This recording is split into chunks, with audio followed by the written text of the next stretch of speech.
Assalamualaikum warahmatullahi wabarakatuh. Di sini saya kelompok 5 akan menjelaskan tentang pencegahan primer, sekunder, dan tersier klien HIV/AIDS.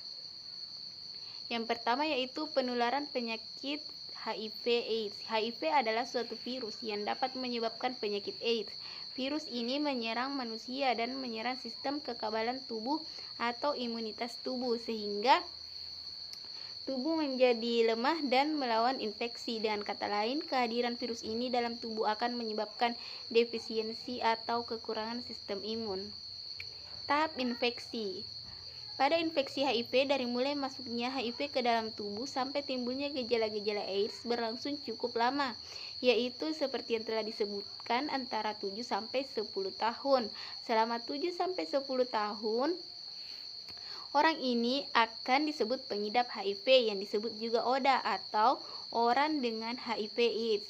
Pengidap HIV ini tampak seperti orang sehat lainnya karena belum ada gejala sakit apapun. Namun walaupun demikian, ia dapat menularkan HIV kepada orang lain.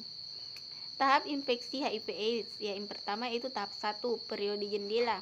HIV masuk ke dalam tubuh sampai terbentuknya antibodi terhadap HIV dalam darah. Tidak ada tanda-tanda khusus penderita HIV, tampak sehat dan merasa sehat. Tes HIV belum bisa mendeteksi keberadaan virus ini.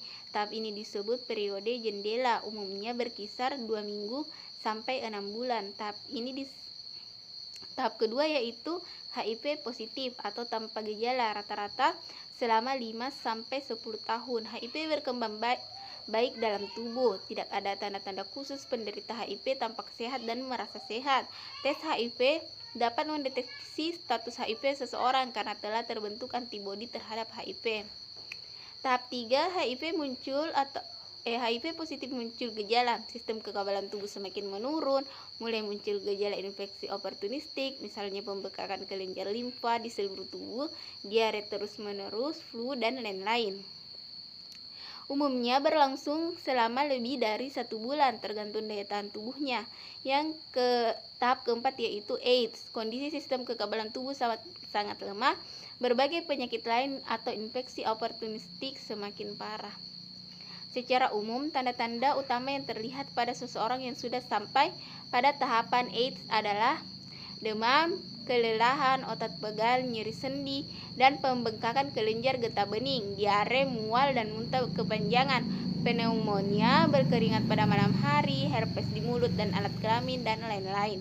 Pencegahan HIV/AIDS yang pertama yaitu primer. Pencegahan primer dilakukan sebelum seseorang terinfeksi HIV. Hal ini diberikan pada seseorang yang sehat secara fisik dan mental. Pencegahan ini tidak bersifat terapeutik, tidak menggunakan tindakan yang terapeutik, dan tidak menggunakan identifikasi gejala penyakit. Pencegahan ini meliputi 2 hal, yaitu peningkatan kesehatan, misalnya dengan pendidikan kesehatan reproduksi, tentang HIV/AIDS, standarisasi nutrisi, menghindari seks bebas screening, dan sebagainya. Yang kedua yaitu sekunder. Pencegahan sekunder berfokus pada orang dengan HIV/AIDS atau ODA agar tidak mengalami komplikasi atau kondisi yang lebih buruk. Pencegahan ini dilakukan melalui pembuatan diagnosa dan pemberian intervensi yang tepat sehingga dapat mengurangi keparahan kondisi dan kemungkinan ODA tetap bertahan melawan penyakitnya. Yang ketiga yaitu tersier.